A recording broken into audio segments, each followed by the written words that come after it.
Pas lajmit të transmetuar në Star Plus për amortizimin total të rrugës që lidh fshatrat Ragam dhe Sheldi në njësinë administrative Gurizi, me sa duket kjo njësi vendore ka ndërhyrë për rikonstruktimin e saj. Kreu i njësisë Pjerin Marku bën me dije se është bërë ndërhyrje edhe në 5 rrugë të tjera të fshatrave. Si duke nisur edhe nga një kronik e disa javëve më parë, kam kënaqësinë t'ju tregoj që ne kemi ndërhyrë në atë rrugë. Ai investim është bërë nga të ardhurat që Bashkia Shkodër ka nga qytetarët e saj. Ne kuptojmë që ajo rrugë, domethënë, do të quhet e përfunduar momentin që të asfaltohet e gjitha, por ne për këtë vit kemi pasur mundësi vetëm rekonstruksionin pjesor të saj. Dhe kemi prekur konkretisht rrugët në fshatrat Ganjo, rrugën e Ragameve dhe rrugën e Balzeve në fshatin Juban. Gjithashtu kemi rekonstruktuar dhe rrugën Gurizi Vukatan, si dhe rrugën në lagjën Corre të fshatit Gurizi.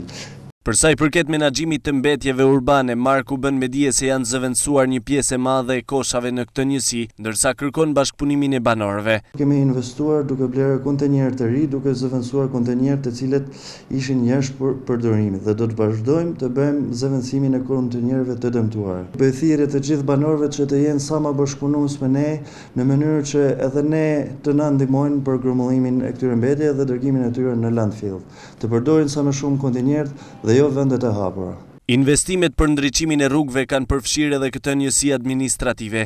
Në fshatin Renca është bërë ndriçimi i një aksi rrugor prej 1 kilometrash.